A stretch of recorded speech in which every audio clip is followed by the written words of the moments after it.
What's up, folks? This is DTN back with another live stream here with another edition of Patriots Talk. And this stream, I'm here with my friend DadBod35. You may know him as MA Football Guy. I will put his link on his channel in the description below once I'm done with the live stream. But yeah, I'm excited for this new show. Without further ado, let's begin.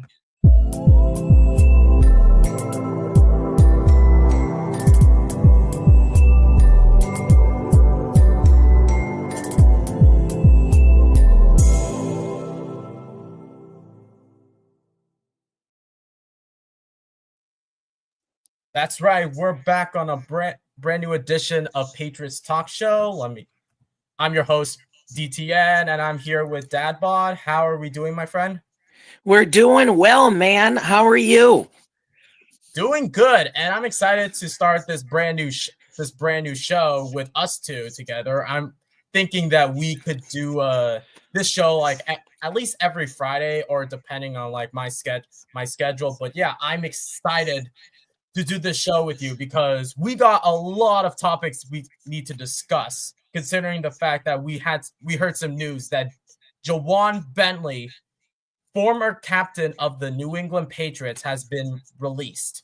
So what are your thoughts on Ja'Whaun Bentley getting released by the Patriots? Ja'Whaun Bentley being released came as a complete and utter shocker. It shouldn't have, as a couple of weeks ago we released David Andrews, who was a captain as well. But Ja'Whaun Bentley, he was drafted in 2018, was a 7-year veteran with the Patriots as a linebacker. I put out a little vid about this earlier. Not sure you got a chance to watch. I threw down his stats for you, but I gotta say, as excited as I am about the Harold Landrys and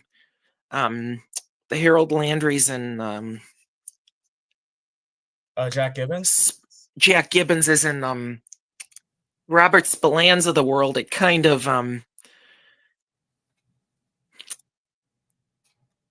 hit me like a ton of bricks, man. Yeah, going off of what you said, yeah, I thought that it was a shocker to everybody in the Patriots community that no one expected Ja'Whaun Bentley to be released by the Patriots, because I knew for a fact that at some point he would be the odd man out, considering of how many linebackers we signed throughout free agency. But nobody knew that he would be released this soon. Probably it could be a fact that he just came off of a season-ending injury against the Seattle Seahawks. Fact. And we know for a fact that he has been a fan favorite within the Patriots community, but for some reason he had some mediocre performances. It was more like above average, but I think that what Vrabel visions, he wants a clean slate. Like, he wants some like brand new players into his roster, even just to move forward. Like, because I think that I saw a post of him and Joe Cardona being the last two after David Andrews left. They were the last two that at least won 1 or 2 Super Bowls. Interesting. Yeah, Cardona. We still got Cardona, but yeah, I heard the same thing on the radio this afternoon, man. My guess is this is kind of a Parcellsian move by Vrabel here. He's kicking out guys who were captained by Bill Belichick, and is trying to make the Patriots his team in a similar way to how Parcells tried to make the Patriots his team, and then after him, Belichick tried to make the Patriots his team. But I agree with you, man. I was David Andrews. I admit, half of me saw coming, but not Ja'Whaun Bentley. Yeah, we knew. Well, both of them suffered season-ending injuries, considering the fact that we considered to be the captain curse, because people would suffer with season-ending injuries. Plus a off the field issues because Jabril Peppers was also the captain, but he was suspended for indefinitely due to like off the field issues that we won't get into. Yeah, right. But if I were to look online to see who were the captains were in 2024, because during Gerard Mayo's only season tenure, it was what was it? It was we had Jacoby Brissett, we had David Andrews, we had who else? Joanne Bentley, Joe Cardona. I can't think of any other names, but I think there were like Brissett. Brissett was a captain. I think he was a captain. Interesting. Also, everybody in so what's up, chat? What's up, chat? So Ashton, to answer your question, who's this other guy? So the guy to my right, that's DadBod35. You may know him as Mass Football Guy. You see him a lot here on Patriots Global live stream. Ash knows me. He subbed to my channel. He was like my first subscriber. Okay. I got some names of the captains for the New England Patriots last year. So it was David Andrews, Juwan Bentley, Dietrich Wise. Oh yes, Dietrich Wise. Yep. We all know that Dietrich. We saw it coming that Dietrich Wise wouldn't come back. That's why we need to draft defense, a little bit of defense in the draft. But then again, most of the free agency was through defense, and we know that all Patriots fans were hammering Elliott Wolf to like bring in some offensive players. Well, he heard you loud and clear. We got Stephon Diggs as an offensive player. We got Joshua Dawes. We got Morgan Moses, and we got Mac Hollins. So at least we got some offensive players. But I think that majority of the free agency was through defense because we all know a lot of offensive players did not want to go to New England just because, like, I can think of a couple names like Ronnie Stanley. You have Chris Godwin. You had DK Metcalf through trades, and then you had Devontae Adams. Yeah, DK Metcalf opting to play with Kenny Pickett as his quarterback. I mean, and that is after saying he specifically didn't want to go to New England because of the climate. And then you go to Pittsburgh, you twit. Yeah. You know what's interesting? Kenny Pickett's no longer with the Steelers. He was traded to the Eagles and then now jeez. The Cleveland Browns. But they do have they just signed Mason Rudolph. Yeah, I'm sorry. Oh jeez. You're good. You're good. Boy. But yeah, I think but going back to your point, why did DK want to go to the Steelers? Because we were making predictions like where he would go if it's not New England. Like I would thought he would go to LA since it's warm over there, or Las Vegas since it's warm over there.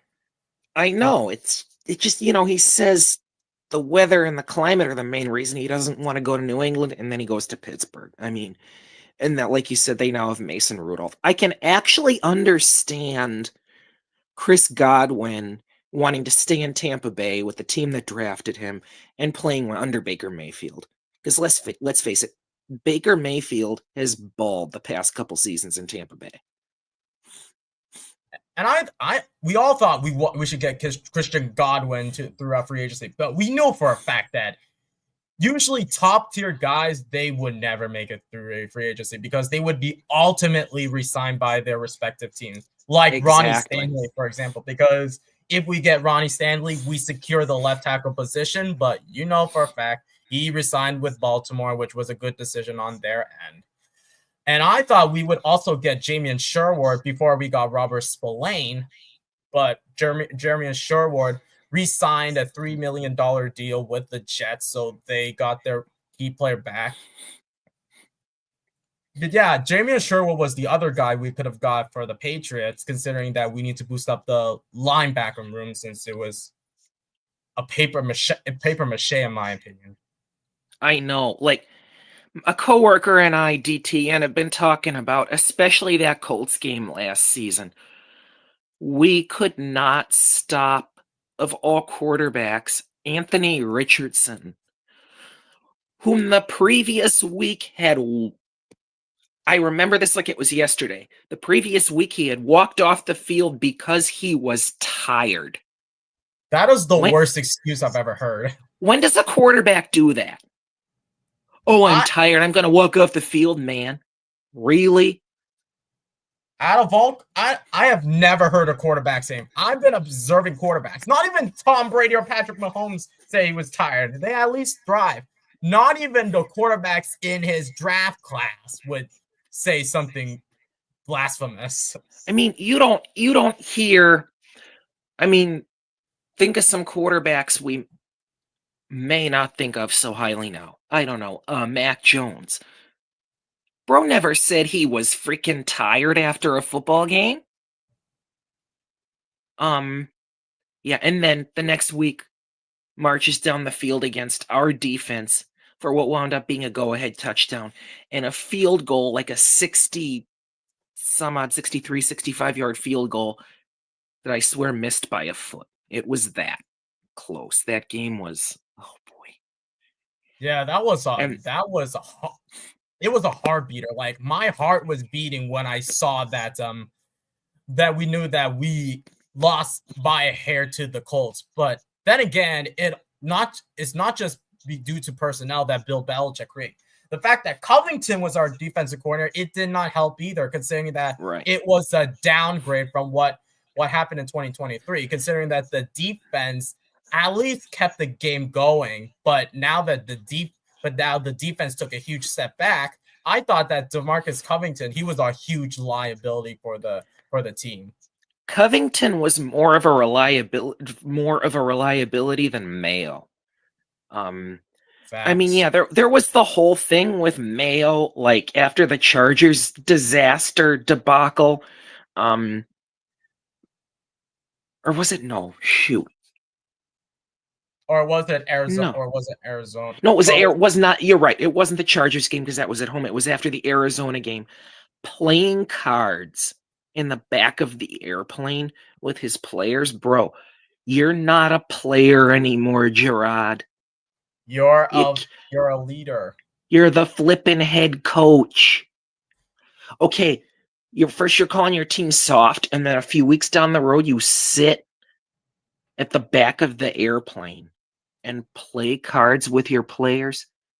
Step into your big shoes. That was lunacy. Like, I've never seen a head coach doing something ridiculous. Like, Bill Belichick would never do something stupid like that. No. With the Patriots. Think of the big name coaches. You're Andy Reid. You're Bill Belichick. You're John Harbaugh. You're Mike Vrabel. You're Pete Carroll. They'd never, ever in a million years get away with crapola like that. Like, they'd never not get away with it. Nothing. They'd never do it. Also, first-year head coaches would never do something stupid, like Mike McDonald, for example, or Dave Canales. Like Jerron Mayo. I knew it was a mistake by Robert Kraft, considering the fact that on his contract he would be the successor to Bill Belichick, which I think it was a huge mistake on Robert Kraft's end, because you know for a fact that Mayo was not ready. He's not like Dan Campbell, who at least he was the assistant head coach to Sean Payton with the New Orleans Saints. But with Gerard Mayo, he should have been elevated to defensive coordinator and at least hire someone else who has more experience as head coach, or at least was like a defensive coordinator or offensive coordinator, or at least assistant head coach. Good thought, because much like Mike Vrabel, Gerard Mayo was a linebacker with the Patriots. They just have very different personalities, and kind of like Josh McDaniels works as an offensive coordinator and not as a head coach. I could have seen Gerard as DC easily. Yeah. He would have been better than flipping Covington. Yeah, Covington would have stayed as defensive line coach. Gerard Mayo being the defensive coordinator, considering the fact that he did created the defenses. and then I think it was Steve Belichick calling the plays for the defense. The defensive play caller, yes, and then you bring in Vrabel as your head coach, and you're rocking and rolling a year earlier. And the funniest thing is we never, because we knew for a fact, we all knew by the end of the Bills game that Mayo would have been fired after that game. But just because he saw that how Mike Vrabel was getting like job interviews with the Jets to get the head coaching position. I remember that, and it was the reason why it was more a pressure on the Patriots than the Jets, because he interviewed with the Jets just so that Robert Kraft, he was like under pressure. He had to fire Mayo just so he can get that guy, because no one knew that Mike Vrabel would have been let go by Tennessee, but probably because he had, because of what happened with like the Hall of Fame thing, with the Hall of Fame thing with him and Mike Vrabel being in the Hall of Fame, that could be a factor, and he had connections with New England. That was the reason why Tennessee release Mike Vrabel. That was, I know Colby mentioned that it was the main reason for why Tennessee fired Mike Vrabel. He also infamously did not get along with the new team owner. Oh, her name was I forgot. Amy Adams. Amy Adams. Oh, the daughter of the late Bud Adams. That's right. Correct. Also, if I'm not mistaken, last season she favored that new general manager instead of the guy that we have right now, Ryan Cowden. She favored Ron Carthon, who is now let go, and instead got Mike Borgonzi from the Chiefs. You brother. Tennessee, like if you compare Patriots to Tennessee, they rushed to build their team. Well, for us, we're taking it step by step of the rebuilding process. But with what Tennessee did, they rushed through it, and you know what happens. They need to get we know they need to get a quarterback, but we're not here to talk about the times. We were just going off of the defense. But yeah, going back to the defense with like how our linebacker room was paper mache. I think that with Terrell, the fact that Mike Vrabel brought in Terrell Williams, who was the defensive line coach for the Tennessee Titans and Detroit Lions, so basically he had experience with Jeffrey Simmons. He had experience with Harold Landry. He had experience with Hutchinson, Zadarius Smith for one season, and Levi Onwuzurike. You can name them more on the defense for the Titans and the Lions. Now you have Christian Barmore, you have Keon White, you have Milton Williams, who we got in free agency. I think the defensive line just got a lot better. I think the defense itself looked a lot better, considering the fact that you at least need to upgrade the defense, considering the fact of how piss poor the defense was last season due to injuries and horrible performances. Yeah, Milton Williams. Jeez. Milton Williams is a huge get on the defensive line. And I think he could help Keon White find his game on that side of the ball again, on the defensive line specifically. The problem with Christian Barmore is health issues. I mean, can he stay healthy enough to be on the field for 10 plus games a season?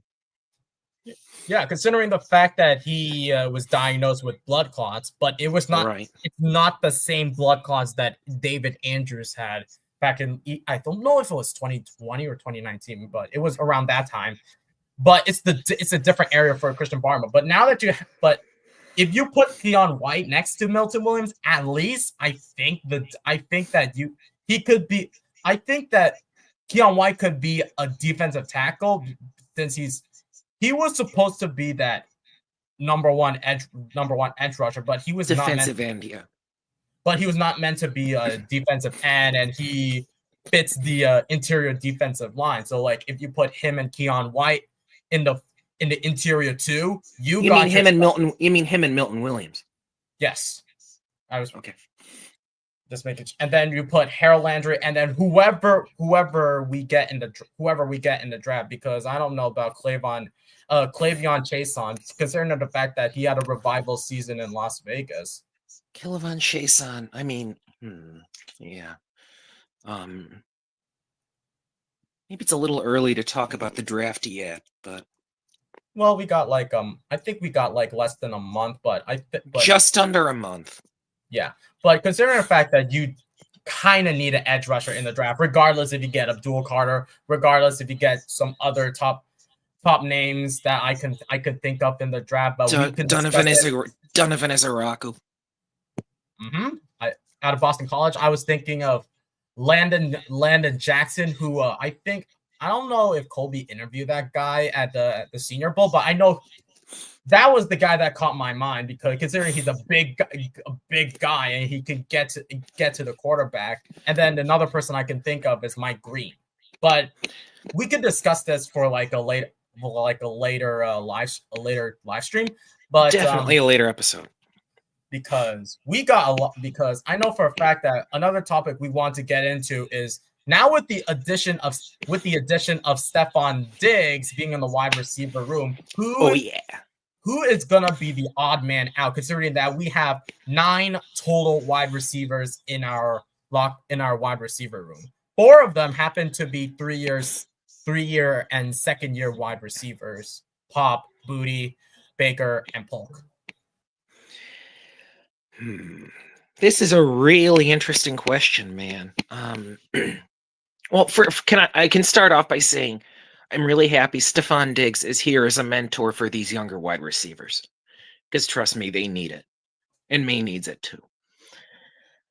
I think there's a chance that the odd man out on this list could be Kendrick Bourne. He's one of the 3 older receivers. He's 29. Diggs and Hollins are both 31. But I have to have, I think it's going to be either, I don't know where to go with this, man. Yeah, I think because Vrabel has spoken highly of both of the young guys, especially Polk. So I think there's a chance. I'm going to pitch in my 2 cents. I think there's a chance it's Kendrick Bourne. Yeah. Because I thought like Kendrick Bourne, with the fact that Josh McDaniels returned, I know Kendrick Bourne was really happy that Josh McDaniels is back, considering that he had a good season with Josh McDaniels, and then he took a huge step back, probably because we had an offensive coordinator who was previously a defensive coordinator, huge no, and then we had Bill O'Brien. He was striving to be our wide receiver 1 until he suffered that injury in Miami. And then last season, he was trying to recover from that injury. He was on the PUP. He didn't look the same afterwards. But with Josh McDaniels back, the question is if he could be what he once was back in 2021 when we got him in free agency. That it's going to be the ultimate question. Otherwise, we might even either trade him or cut him before or after training camp. I would see how, given his past with Josh McDaniels, although it was only 1 season, I would see how he looks through training camp. Because, like you just said, he had a year of Matt Patricia and Joe Judge, who completely didn't belong on the offensive side of the ball, on that side of the ball. 100%. Followed by Mac's 3rd year, in which we knew Belichick had completely screwed him up. So, and obviously, like you said, he got injured. So I think we do want to see how he looks through training camp before cutting him. Maybe not before trading him. I mean, you might even be, well, no, I'm going to say, okay. But yeah, I'd say see how he looks through training camp. Yeah, that's going to be the question, considering that he never practiced with Drake May during the training camp or the offseason, considering the fact that he was still recovering from the injury, which is why he was on the PUP list. Another person we could think about is Javon Baker out of the between him and Polk, considering the fact that Polk had that impressive training camp.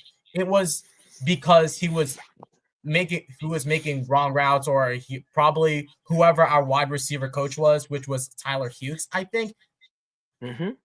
Even though I'm not a huge fan of Todd Downing, considering the fact that he never had experience as a wide receivers coach, considering the fact that he was a run game coordinator, he was a running backs coach. So I don't know about Todd Downing yet, but considering the fact that Jalen Polk needs to bounce back, considering he did get 2 touchdowns, but yeah, he did not look like what we all expect him after training camp, considering that he had a great showing at training camp. He did have a great showing in training camp when he looked like a second-round pick. But as we know, I mean, the play I'll remember him for is that first Miami game where we lost 15-10. He dropped the ball. It's like, bro, hold on to it, Butterfingers. And we could all get on Polk for saying that he went on social media saying that he has the best hands. Like, you don't have the best hands. No, tra-la-la-la-la, and you're a rookie. Like, we knew good rookie receivers last year. Marvin Harrison Jr. Neighbors. Malik Neighbors. Lad McConkey. Thomas Jr. from the Jaguars. Yep, BTJ. And Adunze. None of them deigned to say he had the best hands in the league. I mean, what veteran wide receiver says that? Not that I know of. Not that I know of either. Never heard an Edelman say that. Never heard a Justin Jefferson say that. Never Not heard even of the Brandon legendary Ayuk. Randy Moss. Exactly. That's just our generation nowadays. Exactly. Considering how all the young players go onto social media just caring about themselves instead about the other teammate. Like the way you talk on social media. I had coffee with my friend today. I have the best hands in the National Football League. Suck it. Yeah, and then Javon Baker. He was. This is the reason why he should be cut, because he said that in the introductory press conference, the moment he got drafted, that he's gonna make people in the wheelchairs stand up. Well, after his performance in training camp and preseason and his production throughout the regular season, he will make people who can stand up sit down. Facts. Again, go ahead. I say this as a guy who had huge hope for Javon Baker.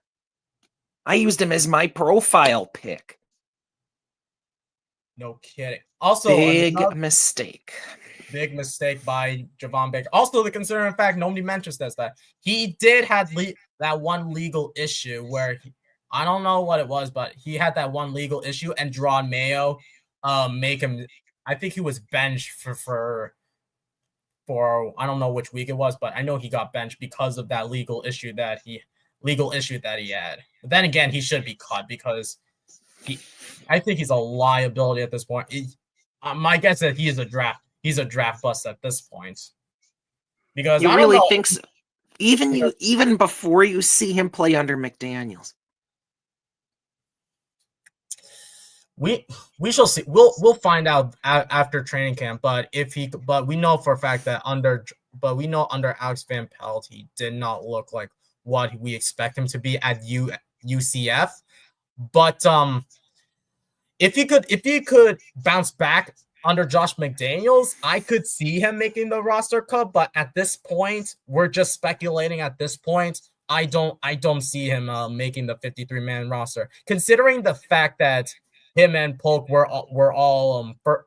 first year wide receivers last season, and they were both undisciplined. Well, consider this, DTN. If he's on the bubble now, yes, think about if we draft a Tyrone McMillan, a Jack Beck, a Jalen Knoll. If we draft one of those guys, he is out. He is as out. Jalen Baker will be as out as Ugg boots if we get one of those big name wide receivers in the draft. Yep. And if he strives with another team, congratulations. But at this point, he's a liability at this point. And I think I might have just said Jalen. I meant Javon. Yeah, oh boy. But yeah, I'm tired, bro. I could see Jalen Polk making the roster, but I don't see Javon Baker making the roster. Like I did have doubts about Polk after his regular season, and I did praise Polk because of what he did throughout the offseason and training camp. Can he bounce back under Josh McDaniels, considering that he did have his best training camp and offseason, but regular seasons where he counts. He may have 2 touchdowns, but it's how you make not how you make plays and proper routes, and the fact that if he can strive throughout the regular season, he could possibly be our wide receiver 3. But the thing is, our wide receiver it's been stacked with wide receiver 2s and 3s. It's like we don't have a true wide receiver. No, we do not. As I've seen frequently since yesterday, as weird as that sounds, name the last 1,000-yard receiver the Patriots had. Besides Julian Edelman? You can't do it. It's Julian Edelman. You can't. Even the time when Julian Edelman was injured, Brandon Cooks outside of Julian Edelman was our last 1,000 wide receiver. 1,000-yard wide receiver. You're right. Brandon Cooks. You're right. He did have 1,000 yards receiving. But that was before Edelman's final season as a Patriot. Correct.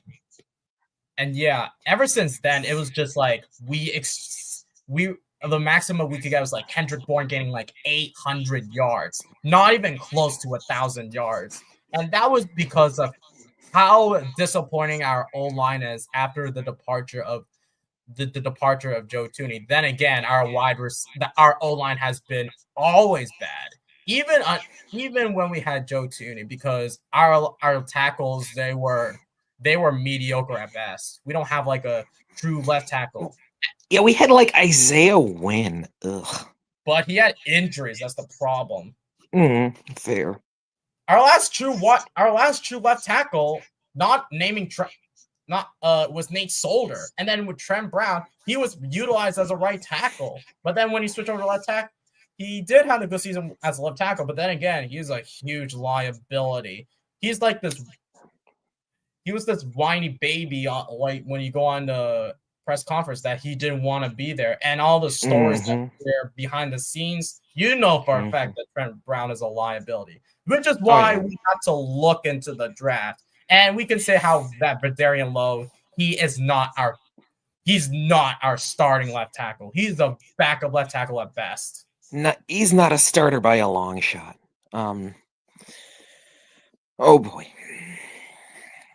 Speaking of left tackles, we were this close to getting a left. We thought that we could get Cam Robertson through free agency, but considering of how him and his agent, they wanted like a big bag, and it's like, and the fact that I don't know if he had like character concerns before trying to get him, but I know for a fact that I was not a huge fan of Cam Robinson. Considering, look, if you look at the stats between him and Vederian Lowe, they looked similar during his time, during like the 7 years. For a while I wanted Cam Robinson, and then I I think you're right. I looked at his stats on PFF, and they were not that shy of Darian Lowe. And I thought that he would at least come to New England Patriots, considering that he does have connections with Doug Marrone during his time in Jacksonville. Fact. But then again, I don't know. But then again, he's like a mediocre left tackle, to say the least. All right, DTN, I'm gonna go take a water break. I'll be back in a couple minutes. What topic do you want to pick up on next? The topic I can pick on next. Let me try to think. You can take a water break. I'll try to think. I'll talk to the chat about the topics that we discussed earlier in the live stream. So yeah, I'm gonna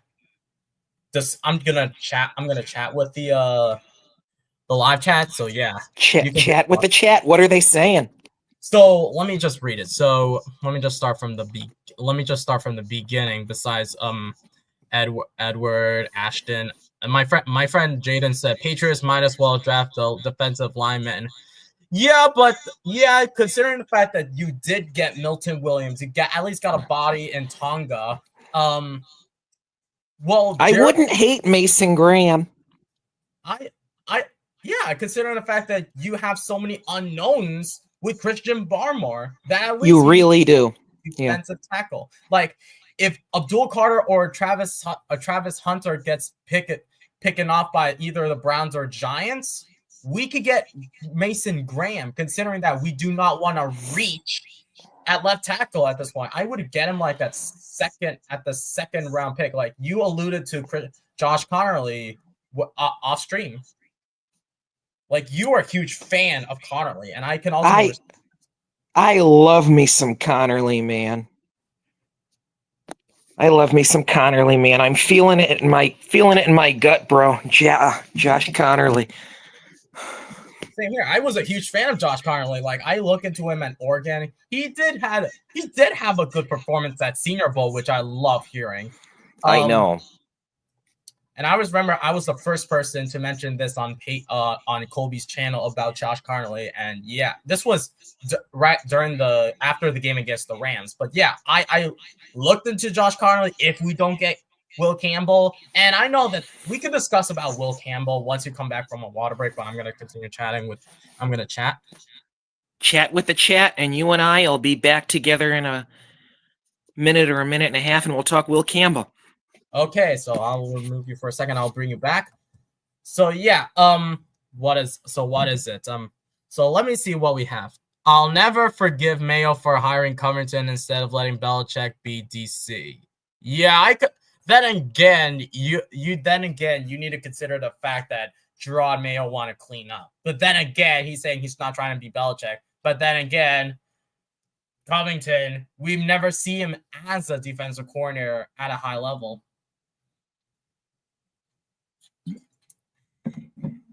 Edward saying cover Nothington. Oh, Edward. Yo, Fort Nation in the house. What's up, buddy? You said left tackle in the draft, and I agree. We need a left tackle. We need a left tackle. We all thought that we could at least get a left tackle last season in the draft, but instead we got a right tackle. But I don't know what Elliot Wolf was thinking. Like, in the press conference, I think it was at a press conference, he did say that they did focus on so many needs, but they didn't like focus on like the specific need. Like you went after a tackle. You're supposed to get like, there's a difference between left tackle and right tackle. You want a left tackle and then prioritize a right tackle. Now you have a right tackle in Morgan Moses, because we do not know what Caden Wallace is going to look like. Oh, Chris Herrera comes in saying, can we discuss who would be our choice if Carter and Hunter are both gone? That could be the next topic. For me, I'm just going to start by saying this. If Carter and Hunter are gone, considering the fact that the Giants did take Russell Wilson through free agency. So that could be a possibility. Like if Giants get Travis Hunter, have him pair with Malik Neighbors, and have him pair with Deontay Banks, who was the first round pick in 2023, and then Malik Neighbors, who was a first round pick in 2024. But yeah, going off of what Andy said, aka DadBod35, I think that Mason Graham could be a huge possibility, since we all know we wanted a left tackle in Will Campbell, because of how good he was at LSU. But the problem was so many making excuses about like the length of his arms, which I find that to be blasphemous. It's more of the what is it? The technique rather than the rather than the measurements. Like, we always focus on measurements. We always focus on speed on these 40-yard dash, which I find that to be a myth, in my opinion. Like, considering the fact that Will Campbell, he is a good left tackle, considering that he is a good left tackle out of LSU. The question is, with how small his arms are, like T-Rex size arms, could that translate into the NFL? That's going to be the next question. And then when I think of Ted McMillan, I know that you need a wide receiver 1 and then have Stephon Diggs to be a wide receiver 2. I think my man, Mass Football Guy, is back. Chris comes in with a question I think we could discuss about this. He asked, can we discuss who would be our choice if Carter and Hunter are both gone within the top 3? I love this topic, Chris. I don't know if you guys have been watching my videos lately, but I'm definitely for either Carter or Hunter if he is there at 4, which is looking like more and more likely. 2 quarterbacks will be taken in the top 3, at least. I would trade down to between 6 and 8 or 6 and 10 and go one of either Tatiro McMillan or Will Campbell. I am not pulling the lever for Will Campbell at 4. If I am, it's only in a trade down. Another person I could think of that you mentioned earlier before you left for a water break, you mentioned Mason Graham. Yes, I did. The DT out of Michigan. Yes. And I know for a fact that or another person I could think of, I think it's Armand Membu, but the thing is, he's a right tackle out of Missouri, and we already have too many too many right tackles that we have. Like, consider that Caden Wallace was a right tackle coming out of Penn State last offseason. But the problem I was watching, sorry to cut you off. I was watching a Taylor Kyle's vid the other day, and his guest had, his name was Damien, I forget his last name, but anyway, he had Armand Membu ranked as his tackle number 1 in this draft. And yeah, he played the bulk of his snaps in college at right tackle. That's not good to be say he couldn't be flipped out to the left, especially under a guy like Doug Marrone. Yeah, because considering that if you do get Membu, and then you have Caden Wallace, who you try him out at left tackle when he took over for Dario Lowe against the Jets in week 3, but he suffered some injury. I don't know what injury it was, but we saw him for a little bit, so we have this unknown about like right tackle switching to left tackles. Like, you could say left tackle switching to right tackles. Like, you have Penei Sewell who came out of Oregon when he got drafted by Detroit Lions. He started off as a left tackle for Oregon before he switched over to be the right tackle for the Lions. Ashton comes in saying, I do not want to do a right tackle, left tackle switch experiment again. That's right. Like Chuk Sakorafor, when we got him free agency. Don't remind me about him. Don't even say that name. Thank goodness the Jets got him, but I think he's meant to be a body. But yeah, about that guy, what he tried to switch over to left tackle. He hasn't been a left tackle since college. And majority of his time in Pittsburgh, he was a right tackle. And when he was a left tackle, he was a disappointment. Penalty Beyond. machine, sack machine, you name him. He was cut after like what, 3 or 4 games? He was such a disaster. After 2 games, actually, or after the 2 preseason game against the Commanders. But yeah, Four Nation comes to saying ban that name 100%. Ban that name. Nobody wants to even want to hear this name coming out of his mouth. That name is so vile. I don't even want to hear it. You know, if you think Vidarian Low is a 4-letter, if you think low is a 4-letter word, oh boy, no. And then there was the whole, I mean, kind of a nod to Ashton's comment here. There was the whole thing with Mike Onwenu. Is he a tackle? Is he a guard?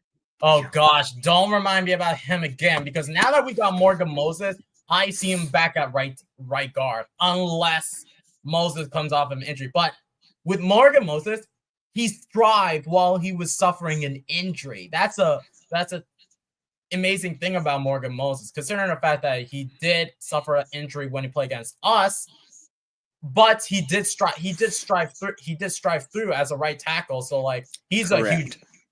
a huge buffer than the other guy. I'm forbidden to say his name. The other guy I forbid to say his name.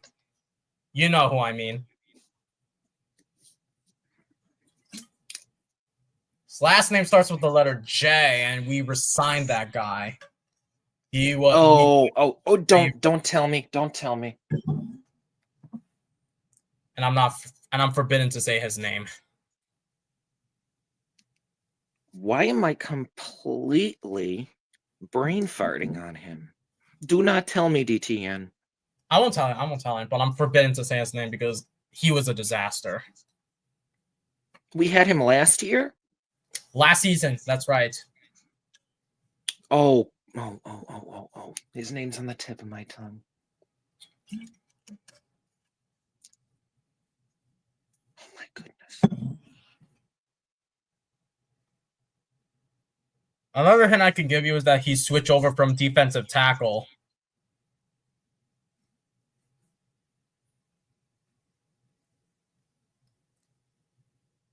If you're completely brain farting, I can happily answer it for you, even though I'm forbidden to say his name. We did resign him to a 1-year deal. I know we did. Oh my gosh. Oh, come on. No, come on. This is when I hate myself. Well, I'll answer. Don't worry, I'll answer for you. It's one of the. It was Demontre Jacobs. But yeah, I was forbidden to say his name because of the fact that he allowed. I don't know how many sacks he allowed. He was he was a liability at right. And he was.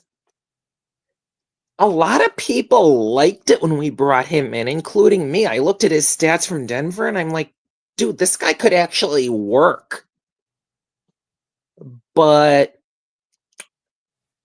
he wasn't Chuck Okorafor. But he was pretty bad. Turnstile. He was disgusting. Like I could see him getting cut before he makes that 53-man roster. I'm gonna throw up if he makes that 53-man roster by August. Like I don't want to hear his name, considering how many sacks he allowed and how many pressures he allowed. To answer your question, Nation, it was Demontre Jacobs. But yeah, I do not want to hear his name ever again, considering the fact that now we have a right tackle in Morgan Moses. That's a huge upgrade. He's 34. I mean, even... Who was it? I think it was Phil Perry was talking a few weeks ago about, oh yeah, I want the Pats to sign Morgan Moses. But yeah, I mean, I cannot beg to differ with that being a temporary upgrade. Not at all. Even though it's for 3 years, which I would not I wasn't a huge fan of the contract. I did like the signing, but not the contract. Like I could have signed him to like a 1-year deal. A 1-year deal. A 1-year deal, given his age, maybe 2, not 3.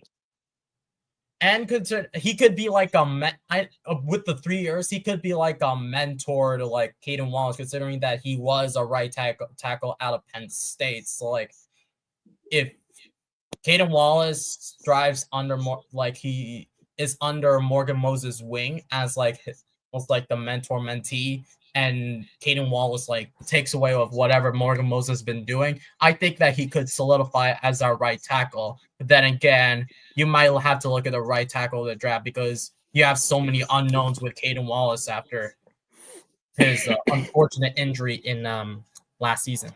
Exactly. You know what's nagging me?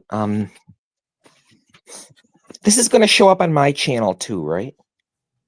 Unfortunately not. I have to upgrade my account so that all my guests have the access to like upload it through their stream. So like, yeah, I'm sorry. I thought it could work, but I have a free account.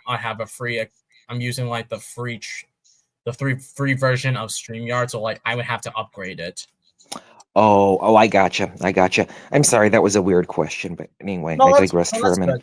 Just to answer, just to let everybody know, like to let everybody know, we are powered by StreamYard. It's like the website that everybody used to like create their live streams. You see the AFC East Roundtable doing, you see Colby doing it, you see Dan doing it. I could think of other people who have been using StreamYard to make content. And I think it's a great way to start off making content, especially when we're talking sports. It's a really good tool, man. I mean, this is my first time using it. It's a nice tool.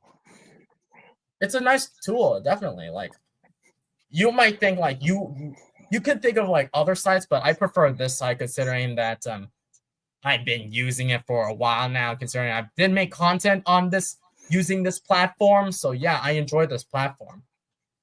Yeah, it's a great one. So anyway, what do you say, DTN? Do you want to bow out in a little bit? I know we're probably throwing our audience off now because we said we pick up with Will Campbell.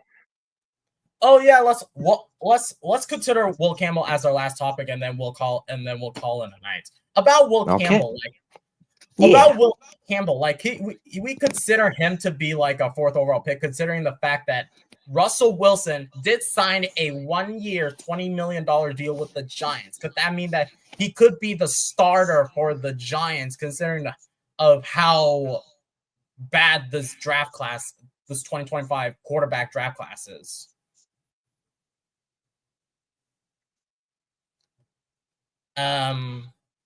Since what was it? Giants did sign Russell Wilson, so I don't know that him or Jameis Winston will be the starting quarterbacks for the Giants. My guess is it'll be Wilson. Yeah, that's what I thought too, because now you have like a good quarterback. So that means that if they get here are my theories. So if Titans get Cam Ward, Browns get Abdul Carter to pair him up with Myles Garrett, and then Giants get Travis Hunter with Will Campbell. He's an interesting prospect, considering that he only allowed like 1 or 2 sacks during his collegiate career in LSU.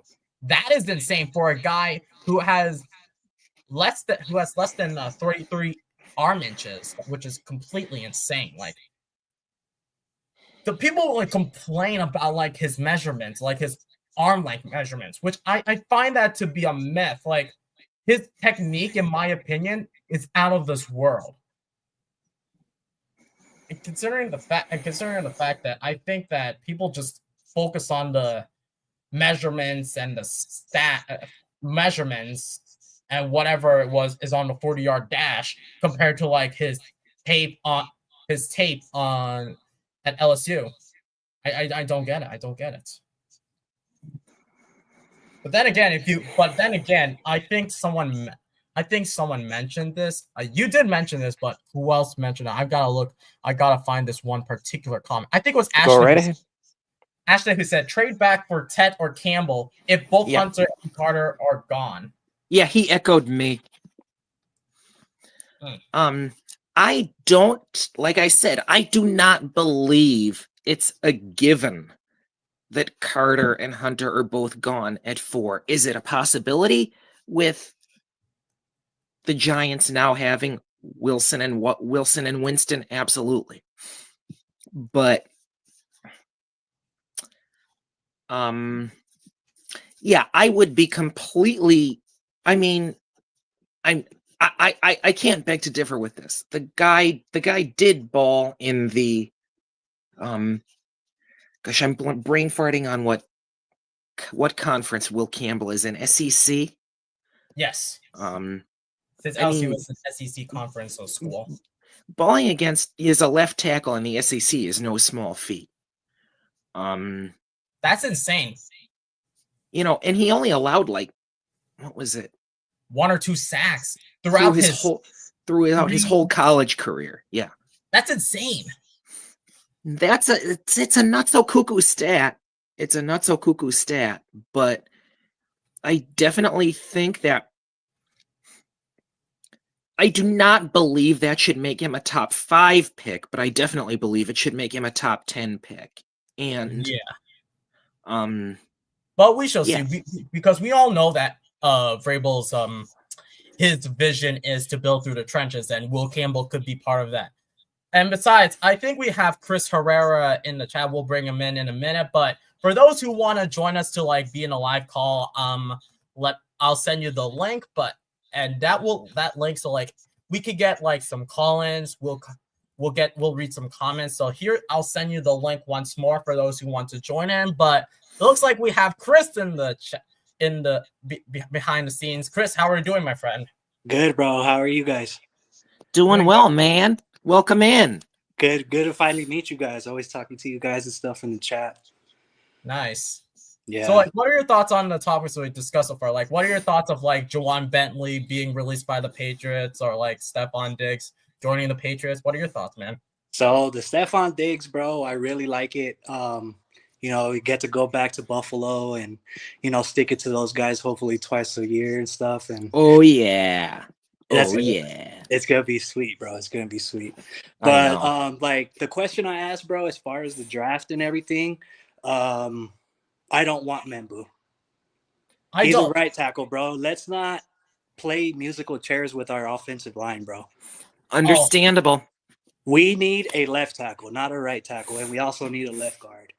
So, 100%. Like Elliot Wolf, like we all thought last season that we would get a left tackle through the draft, but instead we got like a right tackle, which I don't understand. And then Caden Wallace said that in his opening press conference that he would be comfortable switching over from right tackle to left tackle, which I think at this point that experience is like a myth. So like at this point you should get a left tackle regardless. And Membu, I do not want to risk it switching from right tackle to left tackle. Like left tackle from right tackle, it kind of makes sense, but right tackle to left tackle, that is a tall task.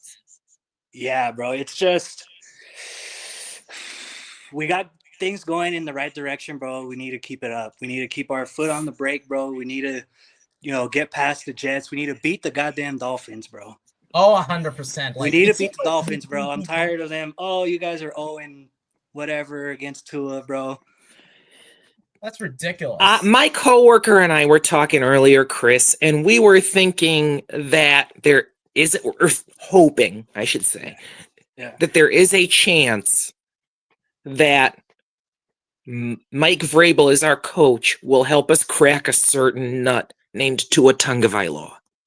Yeah. I was watching TD, and he was talking about that Vrabel doesn't lose to the Dolphins. And as soon as I heard that, my ears perked up. I was like, "Oh yeah, it's time to go to work now." Oh yeah, I remember watching. It might not have been Titans Dolphins. Was it? Actually, it was also 2023 game between the Dolphins and Titans where like Titans miraculously made a comeback against the Dolphins.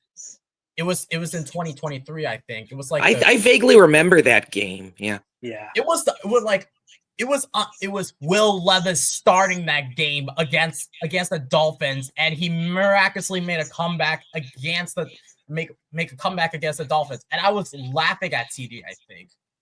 Like, no one expected the Dolphins to collapse, especially in December. Yeah. Considering how cocky Dolphins fans are. And I don't think they were a particularly bad team in 23, were they? No.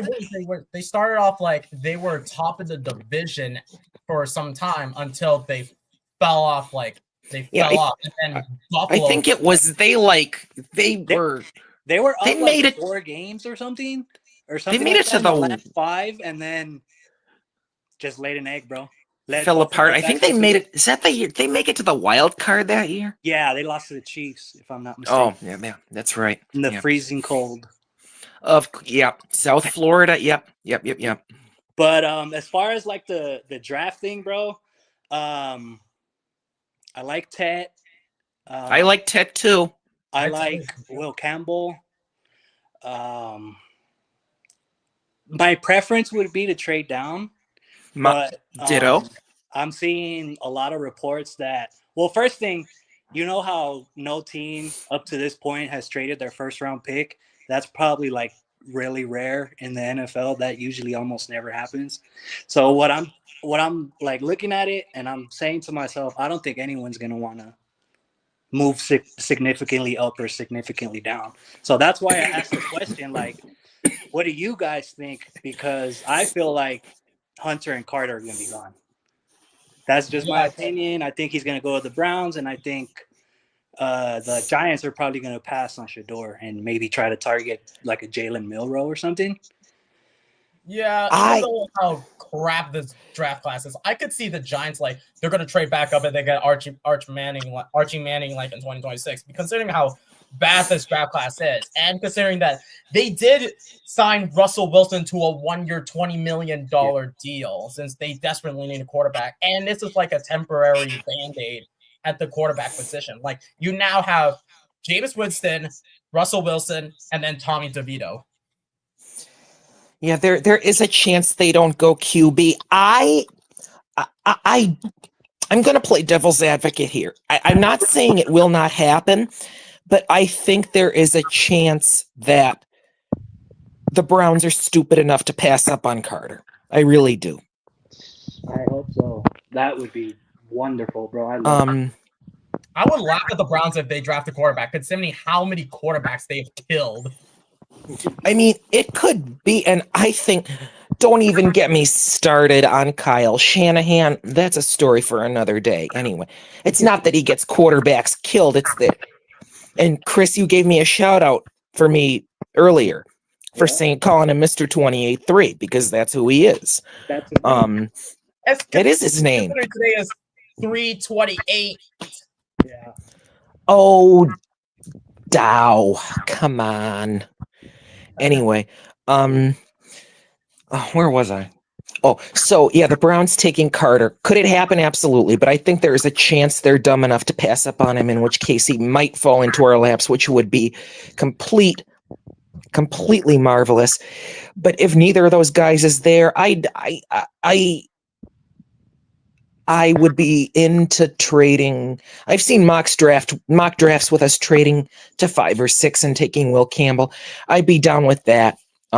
So long as what was that?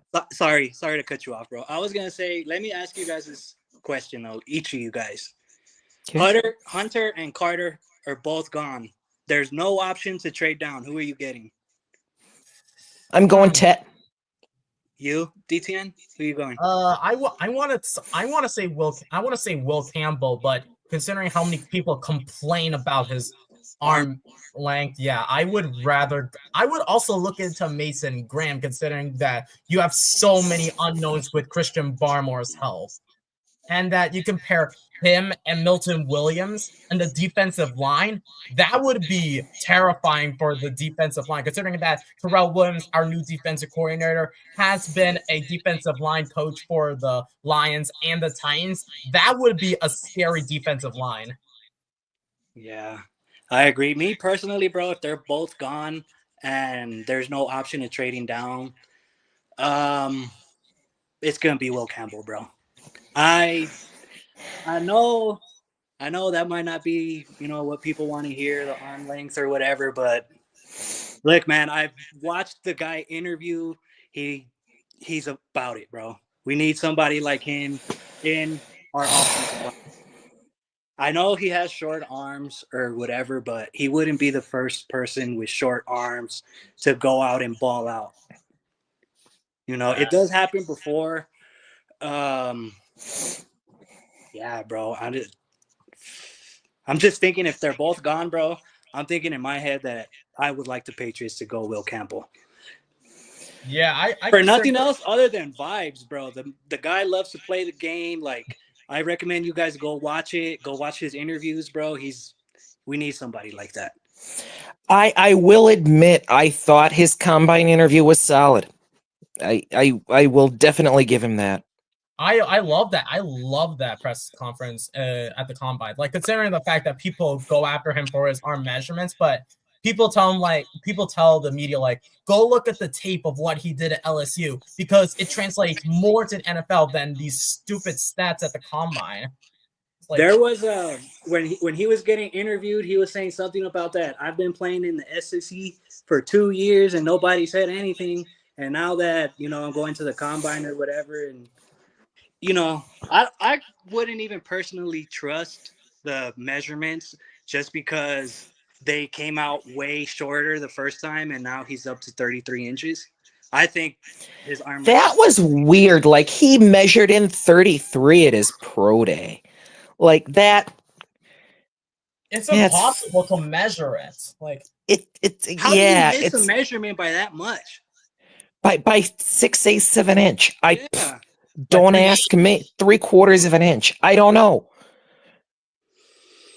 It's just lunacy. Like, people complain about the arm time. Like, what about not allow like 1 or 2 sacks throughout his entire collegiate career? Yeah. Nobody focus on that. They just focus on the arm length, which I find that to be annoying. Yeah. Honestly, the combine, bro, I feel like it does more bad than good, just because of stuff like that, misrepresenting their arm length. And I don't know if you guys saw that extremely slow 40 by Restrepo. Oh God, do not get me started with 40-yard dash for the 40-yard dash. Like, considering the fact that we drafted fast wide receivers, I can think of Tyquan Thornton. Like, we got him because Tyquan Thornton. Belichick said verbatim that he drafted him on a 40-yard dash. That sounds like one of the most legendary coaches to ever do it doesn't know the game of football if he drafts a wide receiver based on his 40-yard dash. It's stupid. Like what people I remember media going after the Patriots saying that we drafted Jalen Polk just because of the 40-yard dash. Like that's just stupid. Or that's not guess why the Chiefs drafted Xavier Worthy? Because of the 40-yard dash. And he looked mediocre, and the only reason he looked good, it was because they got DeAndre Hopkins. It was not because of the 40-yard dash. Well, yeah, he was the fastest guy, but then again, what has he done? What has he done at Texas? Here's my thing, bro. The combine, it is what it is, bro. What do your eyes tell you? When you're watching a guy, playing left tackle or playing running back or playing receiver or playing tight end, what do your eyes tell you, bro? Because most of the time your eyes are not going to deceive you. You know what I mean? If you watch a guy consistently and he's doing it consistently, bro, that's he's doing what he's supposed to, bro. I marked me down for Will Campbell at 4 if we can't trade him. Okay. I would, to be honest, since we all despise the combine just because of how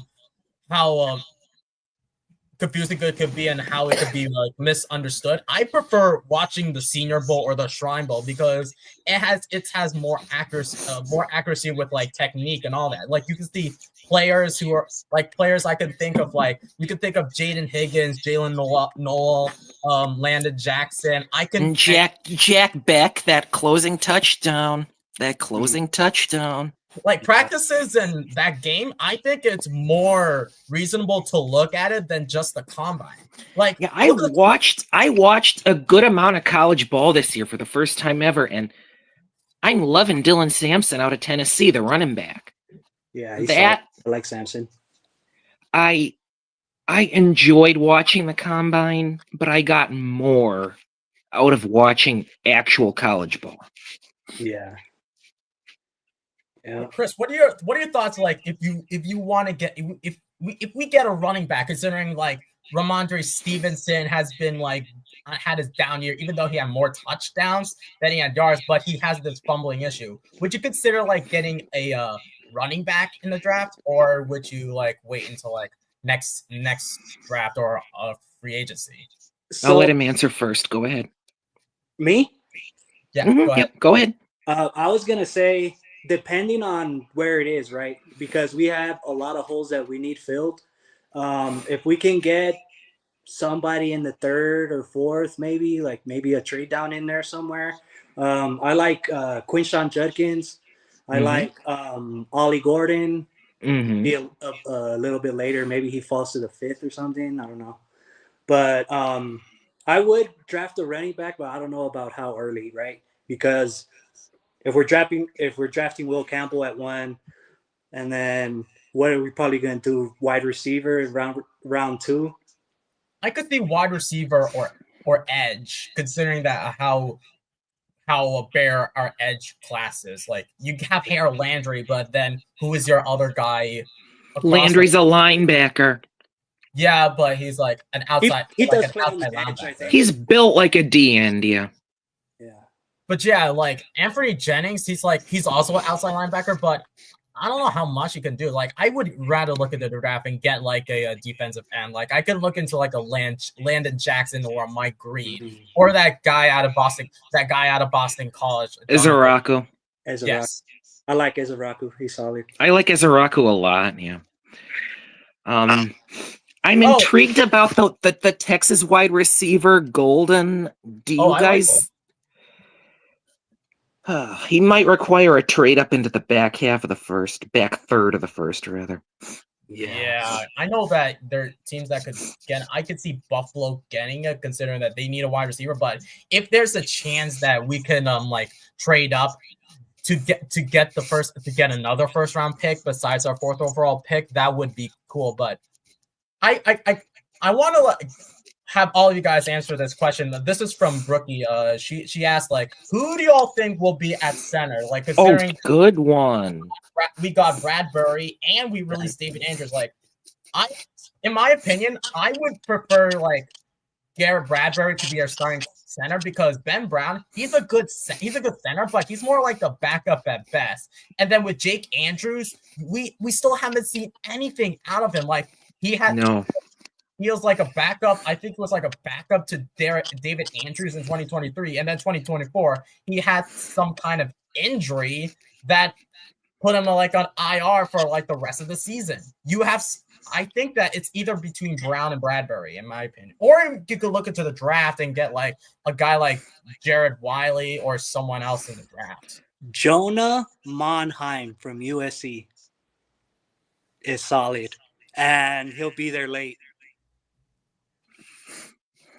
Like how late? Like 5th or 6th round, or maybe 7th round? Late. That's a name I don't even remember seeing, man. Jonah Monheim, he's solid, bro. Who else? If we're talking center, I know Seth McLaughlin, I believe, but he's Seth McLaughlin. Yep. Is Christian Lichtenhan a center too? I don't know. I know he's an old lineman. I think he's a center. Might be a guard. I'm not too sure.